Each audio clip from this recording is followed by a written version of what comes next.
السلام علیکم ورحمۃ اللہ وبرکاتہ۔ الحمد للہ رب العالمین والعاقبۃ للمتقین والصلاة والسلام علی اشرف الانبیاء والمرسلین نبینا محمد وعلی آلہ وصحبہ اجمعین وبعد۔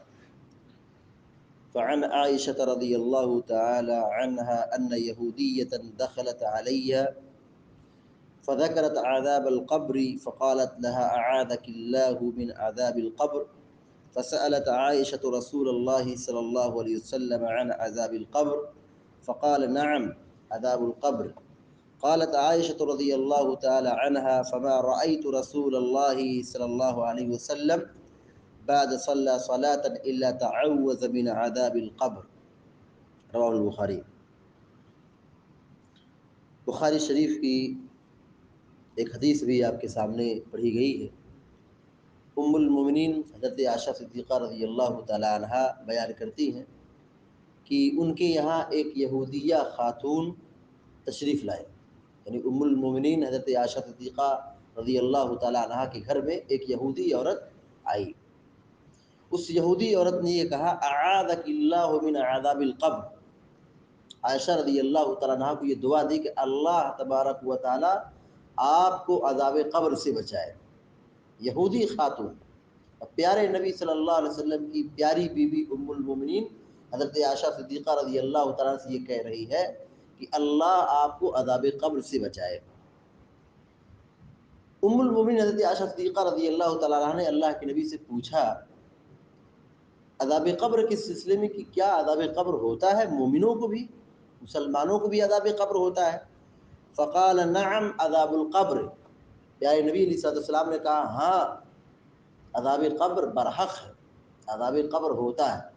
گنہگاروں کو، ظالموں کو، کافروں کو، مشرکوں کو، نافرمان بندوں کو اللہ تبارک و تعالی قبر میں عذاب دیتا ہے۔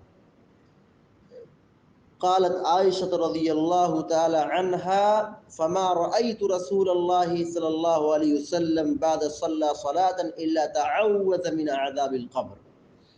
عائشہ رضی اللہ تعالی عنہا کہتی ہیں کہ اس کے بعد میں نے اللہ کے نبی صلی اللہ علیہ وسلم کو جب بھی نماز پڑھتے ہوئے دیکھا، آپ نماز پڑھتے ہوئے سلام پھیرنے سے پہلے عذاب قبر سے اللہ کی پناہ چاہتے تھے، یعنی سلام پھیرنے سے پہلے، نماز مکمل کرنے سے پہلے یہ دعا ضرور کرتے تھے عذاب قبر سے اللہ ہمیں بچائے، یہ دعا کرتے تھے۔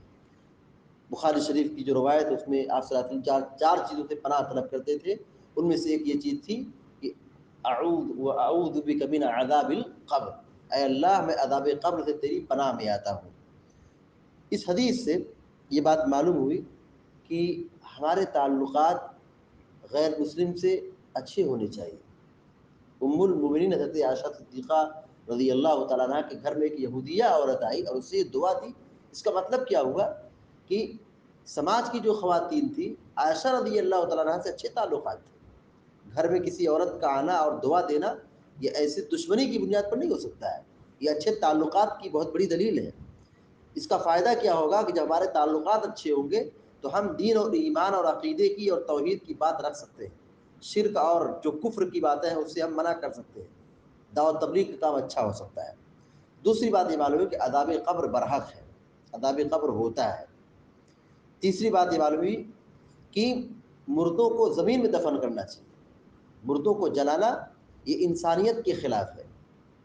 چوتھی بات یہ معلوم ہوئی کہ دین اور عقیدہ کے متعلق سوال کرنا چاہیے اور علم حاصل کرنا چاہیے، جیسے ام المومنین حضرت عائشہ صدیقہ رضی اللہ تعالیٰ عنہ نے فوراً سوال کیا، ان کو بتایا کہ دعا دی کہ اللہ آپ کو عذاب قبر سے بچائے، فوراً نبی علیہ السلام سے سوال کیا کیا عذاب قبر ہوتا ہے؟ اللہ کے نبی علیہ السلام نے کہا ہاں عذاب قبر برحق ہے۔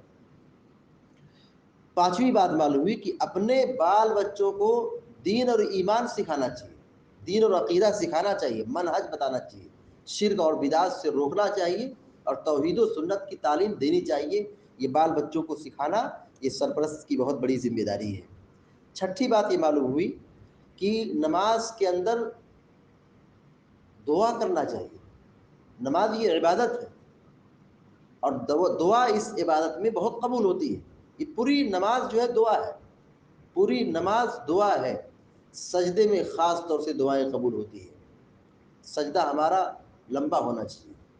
ہم اگر تنہا نماز پڑھ رہے ہیں، جماعت سے پڑھیں تو نماز تو مختصر ہی پڑھی جائے گی، لیکن اگر ہم تنہا نماز پڑھ رہے ہیں تو اس بات کا خیال ضرور رکھنا چاہیے کہ سجدہ ہمارا لمبا ہونا چاہیے، سجدے میں دعائیں قبول ہوتی، دعا کرنا چاہیے۔ اور تشہد میں جب ہم التحیات اور درود شریف پڑھ لیتے ہیں، سلام پھیرنے سے پہلے اس موقع پر بھی دعائیں قبول ہوتی۔ اللہ کے نبی صلی اللہ علیہ وسلم اس میں خاص طور سے دعائیں کرتے تھے، عذاب قبر سے بچنے کی دعا کرتے تھے، جہنم کی آگ سے بچنے کی دعا کرتے تھے، اسی طریقے سے گناہ کے بوجھ سے، اور اسی طریقے سے قرض کے بوجھ سے آپ صلی اللہ علیہ وسلم دعا کرتے تھے، اور بعض روایتوں میں دجال کے فتنے سے بچنے کی دعا کرتے تھے۔ تو اس طریقے سے یہاں پر سلام پھیرنے سے پہلے نماز کے اخیر میں دعائیں قبول ہوتی ہیں، اور اللہ کے نبی صلی اللہ علیہ وسلم اس میں دعائیں کرتے تھے۔ ساتویں بات یہ معلوم ہوئی کہ عذاب قبر سے بچنے کے لیے دعائیں کرنا چاہیے۔ پیارے نبی علیہ الصلوۃ والسلام جب بھی نماز پڑھتے تھے عذاب قبر سے اللہ رب العالمین کی پناہ چاہتے تھے، اس سے بچنے اور تحفظ کی دعائیں کرتے تھے۔ پیارے نبی علیہ الصلوۃ والسلام تو معصوم تھے اور آپ نبی تھے، انبیاء علیہ الصلوۃ والتسلیم کا مقام بہت اونچا ہوتا ہے، مگر پیارے نبی علیہ الصلوۃ والسلام عذاب قبر سے بار بار ہر روز ہر نماز میں سلام پھیرنے سے دعائیں کرتے تھے۔ اس میں بہت بڑی تعلیم ہم امت محمدیہ کے لیے ہے کہ ہم عذاب قبر سے غافل نہ ہو جائیں، ہم عذاب قبر سے دعائیں کریں، بچنے کے لیے دعائیں کریں۔ دعا کرنے سے معاملہ آسان ہوتا ہے، اور اللہ تبارک و تعالی دعا کو قبول کرتا ہے اور عذاب قبر سے بچاتا ہے۔ اللہ رب العالمین سے ہم دعا کرتے ہیں کہ اللہ تبارک و تعالی ہم کو، آپ کو اور سارے مسلمانوں کو عذاب قبر سے، جہنم کی آگ سے بچائے، اور دنیا میں جب تک زندہ رکھے ایمان اور توحید پر قائم رکھے، اور جو ہمارا خاتمہ ہو تو ایمان کی حالت میں، آمین یا رب العالمین۔ اقول قولی هذا واستغفر الله لي ولكم ولسائر المسلمين فاستغفروه انه الغفور الرحيم، وصلى الله على نبينا محمد وعلى اله وصحبه اجمعين۔ السلام علیکم ورحمۃ اللہ۔